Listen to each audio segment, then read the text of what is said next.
three seat heights here. One is too high, one is too low, and the other one is bang on. Which one is right, and how do you nail your own seat height with a simple approach? Stick around for the answer in this video and a whole lot more as we get into the 18th edition of the RCA Training Tip Show.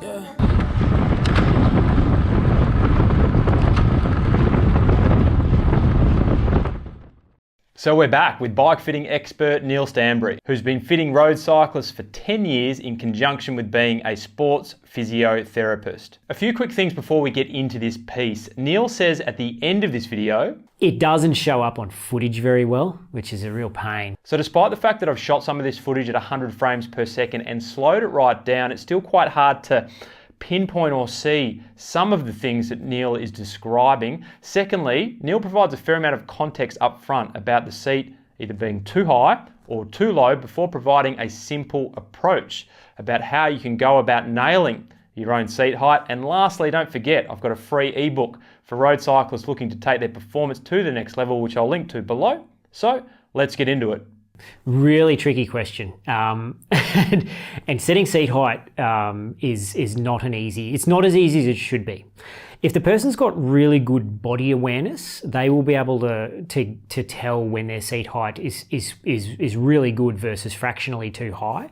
But if you happen to have it set far outside of the normal parameters, let's say that it's 30 millimeters too high. If you move it up and down a little bit, it'll still feel just as rubbish, and you won't be able to tell when it's correct because you're still so far outside the range. So first you've got to get the range roughly right. What do you typically see? People have it too high or too low? Blend. If they've been fitted professionally before, and it's off, it'll be too high most of the time. It's very rare that you come in and go, and they've had 3 bike fits and the seat's way too low. That's very rare. Some of the better known motion tracking software recommendations of knee angles, which is one of the, they say, your knee angle at the bottom of the stroke should be between 27 and 33 degrees or something.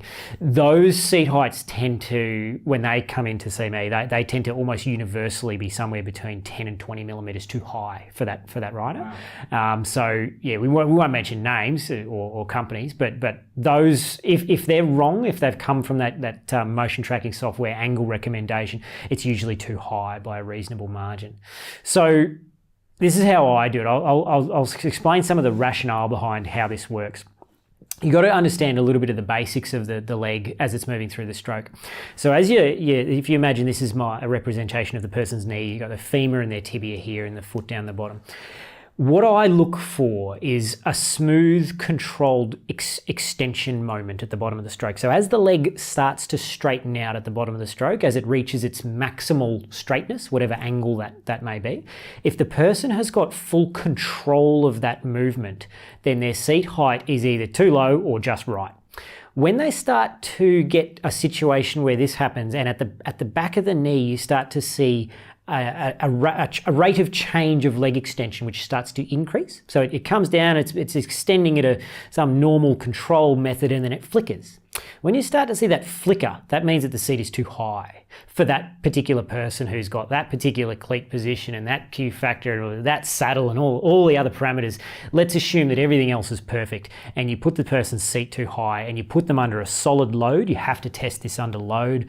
I tell my riders to ride at a sort of a threshold load, something around what they could maintain for 20 minutes or so. Yep. And you look for that control of the leg extension.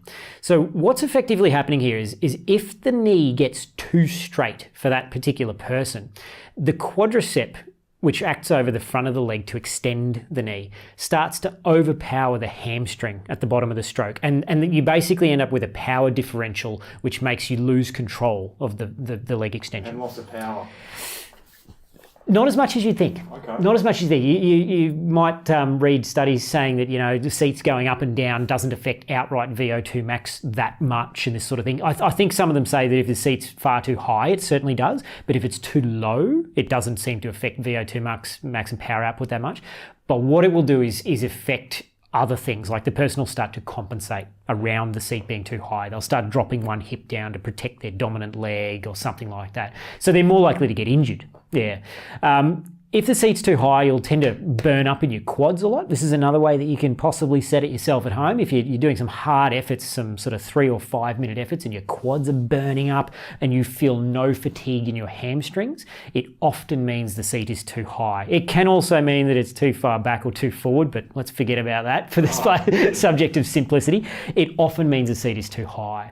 You should, at the end of a really hard lot of intervals, feel pretty even fatigue between your quad, your hamstring, and hopefully your glutes, which means that you're spreading the load of power generation over the largest possible surface area of muscles. That's the ideal, kind of scenario.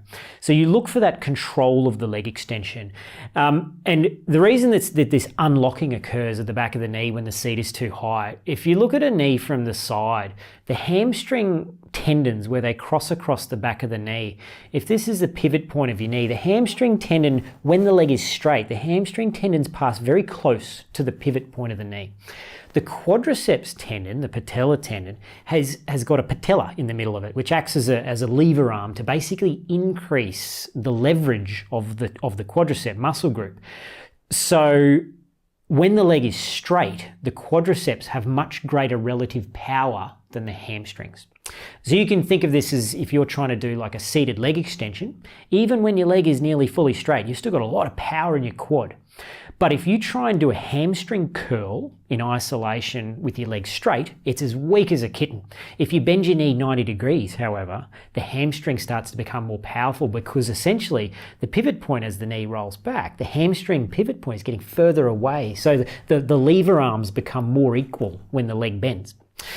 So as the leg becomes too straight, the quadriceps starts to generate too much power for the hamstring to control at the bottom of the stroke.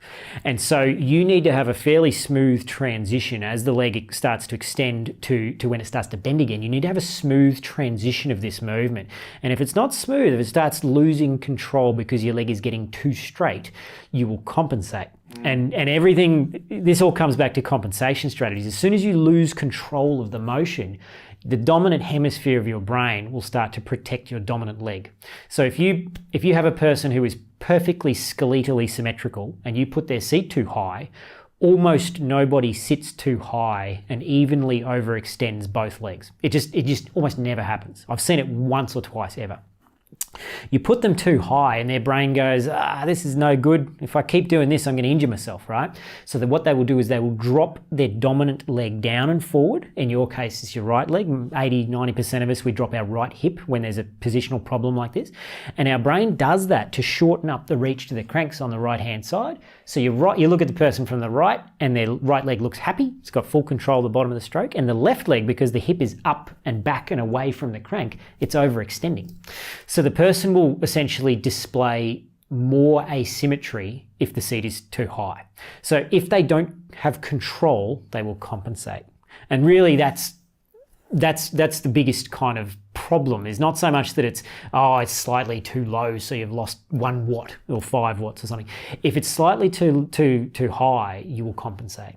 If it's slightly too low, you'll have less problems. But if it's way too low, you'll develop issues. So it's better for it to be too low than too high. Interesting. Okay. And the studies show that as well. I think there was a good one on efficiency, VO2 max measurements. And as the seat got too high, the efficiency of the rider went out the window. Partly, I'm guessing, because they were compensating, and partly because their hamstrings weren't contributing to the smooth control of the bottom of the stroke anymore. So they were basically producing almost all of their power on the bottom of that extension bit of the stroke, just with their quad.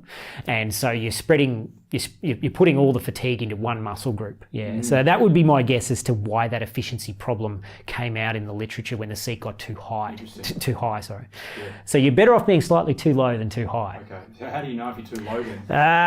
This is a great thing for me to say it, and as a person who's seen 1,000 knees extending 1,000 different ways, I can see it and spot it within about a 1 or 2 millimeter range. When the seat gets too high by 1 or 2 millimeters, I can tell, and I'll lower that person's seat down 2 millimeters, say, and they'll go back up to that 20-minute effort, and they'll go, wow, that feels remarkably more stable and smooth, and it feels like I'm pedaling circles. But if I raise the seat 2 mils, I feel much worse. So when you're at that tipping point, when you're right on the button, the rider can sense it. But if they're way outside that, they won't know what's going on. So you've got to get it pretty close to start with yourself. All of the kind of mathematical rules tend to be fairly useless for a large proportion of people. I'm sure they work for some people. So what I would tend to do is stick your heel on the pedal, like the most basic of the basic ways, right? Sit on the seat, stick your heel on the pedal, have your legs straight. Then lower the seat about 15 millimeters from there, a large amount, right? And then sit yourself on a trainer and do some efforts at about that 20-minute intensity. And every 3 minutes, raise the seat 3 millimeters. So this will take you 20 minutes to do, right? So you ride for 3 minutes, raise it 3 mil. Ride for 3 minutes, raise it 3 mil, and creep it up. And if you've got decent body awareness of what your legs are doing, at some point in that range, it'll probably get to a point where you go, oh, that feels a bit funny now. It doesn't feel like I'm controlling the bottom of the stroke fluently. It feels like my knees, one or both, are starting to chop a little bit at the bottom of the stroke. And invariably you'll feel it in one of your knees before the other, because you've either got one leg that's 2 mils longer than the other, or you start favouring your dominant leg slightly. So as soon as you start to perceive asymmetry creeping in, and you start to perceive a little bit of choppiness of the stroke at the bottom on either leg, you want to go back down 2 mils or 3 mils and ride it at roughly that height. And it, if you're a big heel dropper, you might need to start 30 mils lower. If you're a severe toe pointer, you might actually need to go up from having your heel on the pedal, right? So there's a lot of variables in there, but I would, if you were trying to do it really roughly yourself at home, sit yourself on a trainer, stick your heel on the pedal with your leg locked, drop the seat 15, maybe even 20 millimeters from there. You're not going to injure yourself riding for 20 minutes or for 3 minutes with the seat a little bit too low. And do it at about a 20-minute intensity. So a decent clip, but not like a VO2 max super hard effort. Yes. And as soon as you start to feel choppiness creeping in at the bottom of the stroke on either leg, that's probably pretty close to your seat height. Yeah. As soon as it gets too high, the rider will start to compensate. And if they've got decent body awareness, they will feel that. Yes. Yeah. They'll go from feeling quite nice to, something's a bit off here. And that's usually a sign that they're just a little bit too high. The biggest effect that they usually notice is less weight on their hands. Okay. So when the seat's too high, because of that effect of the quad effectively overpowering the hamstring at the bottom of the stroke, the quad attaches up on the front of your pelvis, so it literally pulls you down onto your hands. If your hamstrings are working nice and strongly through the bottom of the stroke, you will have less weight on your hands because they attach up on the back of the pelvis and they will literally lift weight off your hands. Yeah. So it's another thing you can kind of look for is balance. Once you, I feel lighter on the hands at this particular seat height, that's probably the right seat height. It's probably pretty close.